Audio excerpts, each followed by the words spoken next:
time for Wallet Wednesday. Today is May 29th or 5/29, and it is the perfect time to check in on your funding for your child or grandchild's education.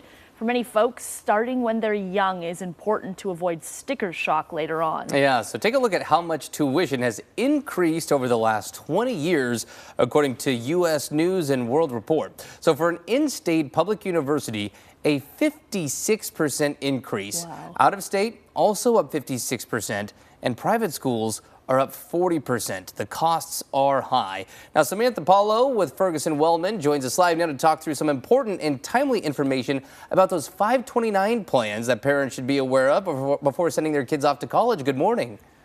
Good morning. Thanks for having me. I'm glad you're here. Appreciate your time. So again, yes, today is May 29th or 529. So that's why we're talking about this 529 plan here today.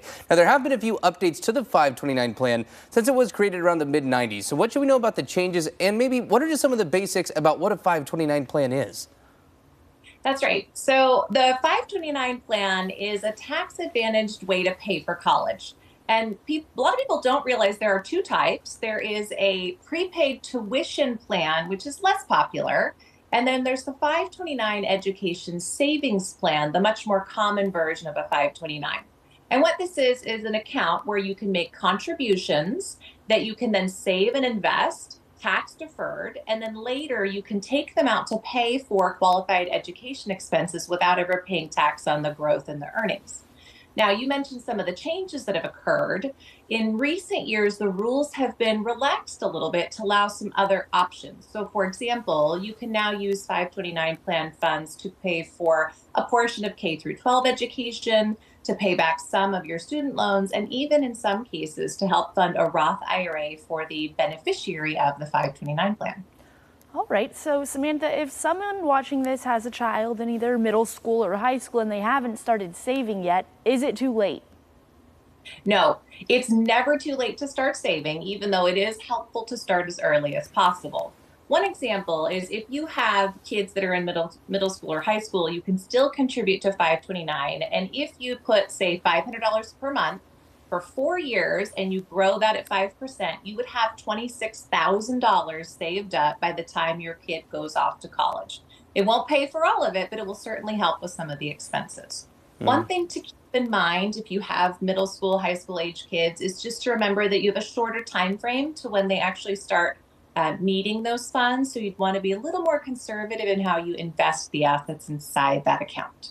Well, that makes a lot of sense. And it is graduation season right now across the country. I know a lot of graduations here in the Pacific Northwest really ramping up here this week and into next week. So for those who are really staring that reality in the face right now, you know, those high schoolers being sent off to college, what are some of those maybe lesser known tips that you have to share with those parents and grads out there?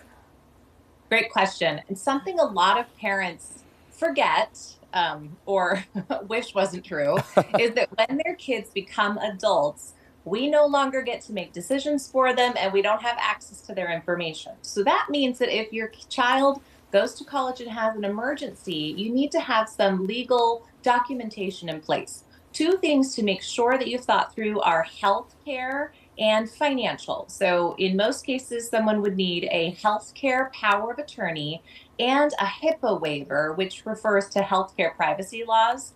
Those documents will allow parents to access medical information and to make medical decisions if it comes to that. The other one is on the financial side. A financial power of attorney would allow your child to name you as the parent, as a person who can make financial decisions if they can't do so.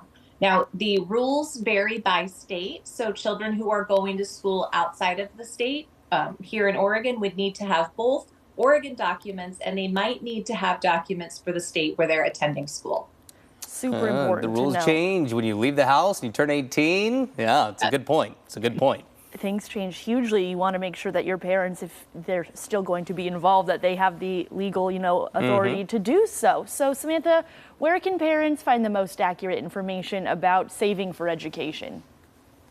College Savings Plan Network is an excellent resource. It provides all the information you need about 529 plans and will allow you to compare the ones for each state because every state offers its own 529 plan. So you can make an informed decision about what is right for your family based on your home state and your needs. All right. Well, Samantha Paulo with Ferguson Wellman. Really appreciate your time. Some good reminders and some good advice as we head into graduation season and beyond. Appreciate your time.